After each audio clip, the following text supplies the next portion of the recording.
मित्रांनो नमस्कार. आपण पाहताच आमचं यूट्यूब चॅनल दिव्यांगच्या योजना आणि त्यांचं शिक्षण या यूट्यूब चॅनलवर आपण आहात. आपण या अगोदर या चॅनलला आपण बघितलं होतं की दिव्यांग सहाय्यक पोर्टल हे कसं काम करतं, या सहाय्यक पोर्टलवर कोणत्या कोणत्या योजना दिव्यांगासाठी उपलब्ध आहेत हे आपण अगोदरच्या व्हिडिओमध्ये आपण बघितलेलं आहे. आता आपण बघणार आहोत की या क्षेत्रामध्ये जर काम करायचं असेल, दिव्यांग क्षेत्रामध्ये काम करताना काही नियम आणि अटींना आपल्याला सामोरं जावं लागतं. तर ते नियम आणि अटी काय आहेत? माननीय दिव्यांग मंत्रालयाचे सचिव तुकारामजी मुंडे साहेब यांनी काही पोर्टलवर आपल्या नियम अटी ह्या लागू केलेल्या आहेत. जर दिव्यांग क्षेत्रामध्ये काम करायचं असेल, सेवाभावी संस्था असतील किंवा कोणता व्यक्ती असेल किंवा संघटना असतील, तर त्यांना या दिव्यांग सहाय्यक पोर्टलवर नोंदणी करणं बंधनकारक केलेलं आहे. ज्या दिव्यांग शाळांची, संस्थांची आणि सेवाभावी संस्थाची, संघटनेची या दिव्यांग पोर्टलवर नोंदणी केलेली नसेल तर त्यांना या क्षेत्रामध्ये काम करता येणार नाही, अशी सक्त ताकीद त्यांनी दिलेली आहे. तर मग आपण बघणार आहोत दिव्यांग सहाय्यक पोर्टलवर नोंदणी करत असताना त्याच्या स्टेप कोणत्या आहेत आणि दिव्यांग सहाय्यक पोर्टलच्या अनुषंगानं आपण ती नोंदणी कशी करायची आहे, त्यासाठी कोणकोणती कागदपत्रे लागतात हे आपण या व्हिडिओमध्ये बघणार आहोत. तर चला सुरू करूया. आपण संस्थाची नोंदणी आणि त्यांचे जे प्रकल्प चालू आहेत त्यांचे नूतनीकरण कसं करायचं याविषयीची माहिती. तर सर्वप्रथम आपण जाणार आहोत दिव्यांग सहाय्यक या पोर्टलवर. दिव्यांग सहाय्यक पोर्टलवर गेल्यानंतर आपण टाईप करणार आहोत दिव्यांग सहाय्यक पोर्टल. दिव्यांग सहाय्यक पोर्टल आपण गेल्यानंतर जी पहिली लिंक येईल त्या लिंकला आपल्याला क्लिक करायचं आहे. त्या लिंकला क्लिक केल्यानंतर आपलं जे दिव्यांग सहाय्यक पोर्टल आहे ते उघडेल, त्याचा डॅशबोर्ड उघडेल. यामध्ये आपण बघा मुख्य प्रश्न विभागाविषयी आहे, शासकीय योजना आहेत, शाळा आणि त्याचे शोध आहे, ध्येय धोरणे, कायदे नियम, शासन निर्णय, परिपत्रके सर्व यामध्ये आपल्याला बघायला मिळतील. मीडिया गॅलरी, संपर्क करा आणि शेवटचा जो कॉलम आहे तर लॉग इनचा आहे. यामध्ये नागरिक लॉग इन आणि शासकीय लॉग इन आणि संस्था ज्यांना नोंदणी करायची आहे, सेवाभावी संस्था नोंदणी, त्यांचं लॉग इन या ठिकाणी दिलेलं आहे. आपल्याला लॉग इनवर क्लिक करायचं आणि संस्था, स्वयंसेवी संस्था, NGO लॉग इन याच्यावर क्लिक करायचं. यानंतर क्लिक केल्यानंतर आपल्याला या ठिकाणी लॉग इन करायचं आहे. तर लॉग इन करायचं असताना दोन गोष्टी आहे. अगोदर आपल्याला जर नवीन असेल तर नवीन नोंदणी करायची आहे आणि या अगोदर आपण जर लॉग इन केलं असेल तर लॉग इन करून मोबाईल OTPच्या सहाय्याने आपल्याला लॉग इन करायचं आहे. आपण या ठिकाणी बघू शकता संस्था, स्वयंसंस्था आणि NGOची नोंदणी आणि नूतनीकरण. आपण अगोदर बघूया, आपण नवीन नोंदणी करू असं आपण जर केलं तर काय होतं आहे, या ठिकाणी फोन नंबर आपला टाकायचा. जो फोन नंबर चालू असेल त्याच्यावर आपल्याला OTP येणार आहे. आता मी नोंदणी केलेली आहे अगोदर, त्यामुळं या ठिकाणी दाखवतं की ऑलरेडी एक्झिस्ट. मग आपल्याला काय करायचं, डायरेक्ट लॉग इन करायचं आहे. लॉग इन केलं आणि आपला नंबर या ठिकाणी टाकला की आपल्याला एक OTP येईल आणि हा OTP आपल्याला इथं फिलअप करायचा आहे. तुमच्या मोबाईलला OTP आला की तो फिलअप करायचा आहे आणि OTP टाकून OTP सत्यापित करा या बटनाला आपल्याला क्लिक करायचं आहे. या ठिकाणी लॉग इनची सुविधा अगदी सोपी आहे.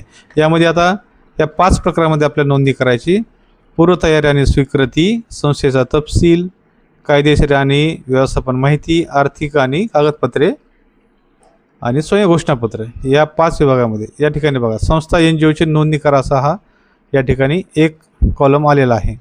आणि आपलं ज्या मोबाईलवर आपण लॉग इन केला आहे तो मोबाईल नंबर या ठिकाणी आपल्याला दिसतो की याच नंबरवर आपण लॉग इन केलेला आहे. या ठिकाणी आपल्याला स्पष्ट बघायला भेटतं की संस्था, स्वयंसेवी संस्था, NGO नोंदणी नूतनीकरण, संस्थेचा तपशील. आता नंबर 1ला पूर्व अटी आणि स्वीकृती काय आहे ते आपण बघूया. यामध्ये आता मूळ संस्थेचा तपशील द्यायचा, जी सेवाभावी संस्था आहे, ज्या संस्थेवर आपल्याला दिव्यांग क्षेत्रामध्ये काम करायचं आहे अशी संस्था आपल्याला निवडायची, जे त्याचं नाव द्यायचं आहे. आता मी एक संस्थेचं नाव भरलेलं आहे, कृपया आपण आपल्या संस्थेचं नाव या ठिकाणी टाकायचं आहे. तो संपूर्ण पत्ता टाकायचा आहे. त्यानंतर आपल्या कार्यालयाचा दूरध्वनी क्रमांक, मोबाईल क्रमांक, जर आपल्याला लँडलाईन नसेल तर मोबाईल क्रमांक टाकू शकता. त्यांचा ईमेल ID या ठिकाणी आपण बघा.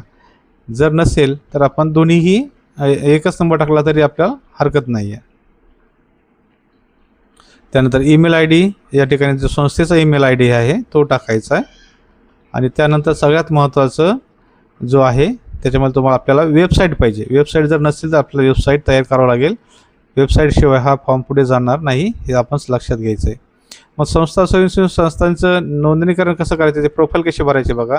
उपक्रमाचं नाव काय आहे ते आपल्याला द्यायचं आहे. त्यानंतर त्याचा पत्ता काय आहे ते आपल्याला द्यायचं आहे. त्याचा संपूर्ण पत्ता या ठिकाणी लिहा.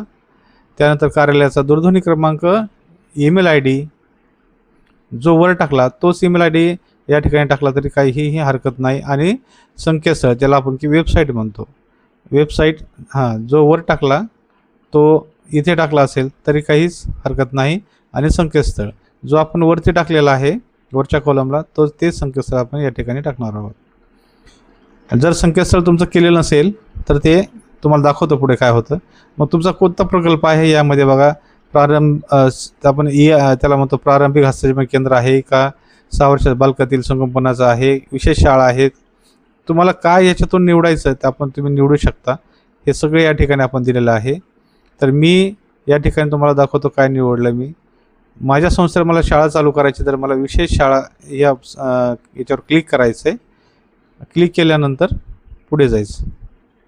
याच्यामध्ये काही अतिरिक्त तपशील दिलेला आहे की बाबा तुम्ही शाळा चालवणार आहे तर मग शाळेचं नाव या ठिकाणी द्यायचं किंवा ह्या शाळेचं नाव काय, त्या शाळेचं नाव तुम्हाला या ठिकाणी द्यायचं आहे. जी शाळा तुम्हाला करायची असेल, 4 प्रवर्गाच्या शाळा आहेत. एक मूकबधिर प्रवर्ग, अस्थिव्यंग प्रवर्ग, अंध प्रवर्ग आणि मतिमंद प्रवर्ग.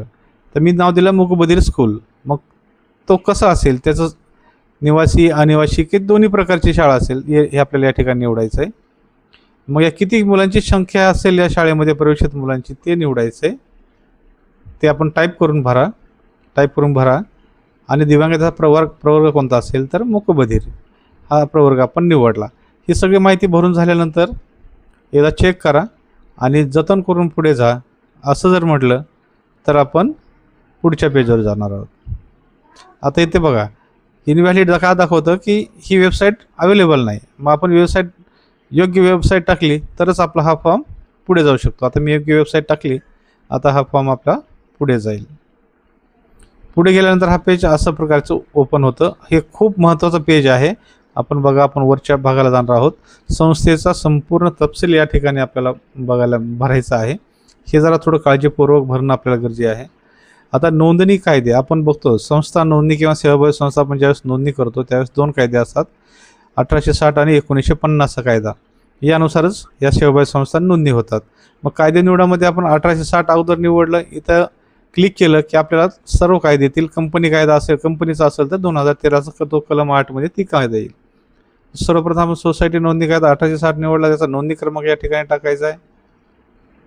आणि या ठिकाणी नोंदणी क्रमांकाचा जो सर्टिफिकेट असतं संस्थेचं ते या ठिकाणी अपलोड करायचं आहे. त्यानंतर 2 प्रमाणपत्र असतात आपल्याला माहिती आहे संस्थेचे. त्यानंतर नोंदणीची तारीखही टाकायची आहे. तुम्ही सिलेक्ट करून टाकली तरी चालेल किंवा टाईप करून टाकलं तरी चालेल. आणि तुमच्या सेवाभावी संस्थेचं जे काही उद्देश असतील ते उद्देशचे 1-2 पॅरेग्राफ 1-2 आपल्या उद्देश टाकू शकता. आणि त्याच्यानंतर इथं जोडायचं. आता वरती आपण 1860चा हा कायदा आपण जोडला. आता इथं दुसरा कायदा जोडायचा 1950चा, जे की 2 सर्टिफिकेट असतात संस्था नोंदणी कायद्यामध्ये. तर हे या ठिकाणी जोडायचं. त्याला क्लिक करा. क्लिक केल्यानंतर तुम्हाला दुसरं ओपन होईल. नंतर पुन्हा कायदा निवडा, 1950 करा. पुन्हा त्या ठिकाणी जो त्या सर्टिफिकेटवर नंबर असेल तो या ठिकाणी टाकायचा आणि फाईल निवडा. याच्यावर जाऊन आपल्याला ते प्रमाणपत्र अपलोड करायचं. PDF स्वरूपामध्ये आपल्याला हे प्रमाणपत्र अपलोड करायचे आहेत. मग ह्या नोंदणीची तारीख या ठिकाणी टाकायची. म्हणजे 1950च्या कायद्यानुसार तुमची कोणती तारीख आहे ती टाकायची. त्याचा उद्देश आणि लक्ष्य काय आहे ते आपल्याला नियम अटी जो असतो त्याच्यावर दिलेले असतात. त्याच्यानंतर आपल्याला खाली आला की MOA, AOA आणि नियम. या ठिकाणी संस्थेची घटना जे आपण म्हणतो आपल्याला या ठिकाणी आपल्याला संस्थेची घटना जोडायची आहे. त्याचा PDF स्वरूपामध्ये फाईल करा आणि ते तिथं जोडा. मग तुमच्याकडे पायाभूत सुविधा काय आहेत त्यासाठीची माहिती आहे. दिव्यांग व्यक्तींना दिलेल्या सेवासाठी पायाभूत सुविधाबद्दलचं आपल्याला स्वयं घोषणापत्र आपल्याला या ठिकाणी निवडायचं आहे. स्वयं घोषणापत्र तयार करा आणि या ठिकाणी फाईल निवडा. याच्यात जाऊन PDF स्वरूपामध्ये आपल्याला ते अपलोड करायचं आहे. त्यानंतर आहे सुगम्य पाय व सुविधा दर्शवणारी चित्रफित ही सगळ्यात महत्त्वाची चित्रफित आहे. आपल्याकडे जर प्रोजेक्ट चालू असेल तर आपण या ठिकाणी तो निवडू शकता, किंवा सेवाभावी संस्थेत जर आपण असताल तर आपण जे त्या दिव्यांगासाठी काम केलेलं आहे त्याची चित्रफित आपण या ठिकाणी निवडून टाकू शकतो. त्यानंतर आपल्याला या ठिकाणी शुल्क द्यायचं आहे शासनाला, तर ते शुल्क असेल 10,000 रुपये. हे जे शुल्क जे द्यायचं ते DDच्या स्वरूपामध्ये द्यायचं. DDचा फोटो काढायचा आणि फाईल निवडा यावर क्लिक करून हा DD या ठिकाणी अपलोड करायचा. DDचा फोटो या ठिकाणी दिला आयुक्त कार्यालयाचा DD. त्यानंतर संस्थेमध्ये आपले जे सदस्य असतात या सदस्याची व्यवस्थापन समिती ज्यांना आपण जे म्हणतो त्याची माहिती आपण या ठिकाणी भरायची आहे. ही माहिती आपण वाचून आणि काळजीपूर्वक भरायची. त्यामध्ये सर्व काही दिलेलं आहे. धर्मदाय आयुक्तांनी ज्या पद्धतीने आपल्याला दिलेले आहे ज्याला आपण बॉडी म्हणतो त्यानुसार आपण भरायचं. यामध्ये सदस्य जोडा करत गेलं तर एक जेवढे 7, 9, 11 जे सदस्य असतील तेच आपल्याला एका ठिकाणी जोडायचे आहेत. त्याच्यामध्ये नाव लिहायचं आणि वय सगळ्या गोष्टी आपल्याला लिहायच्यात. हे असं जोडा सदस्य जोडा असं करत गेलं तर आपण त्याला जोडू शकतो. त्यानंतर आहे वार्षिक अहवाल.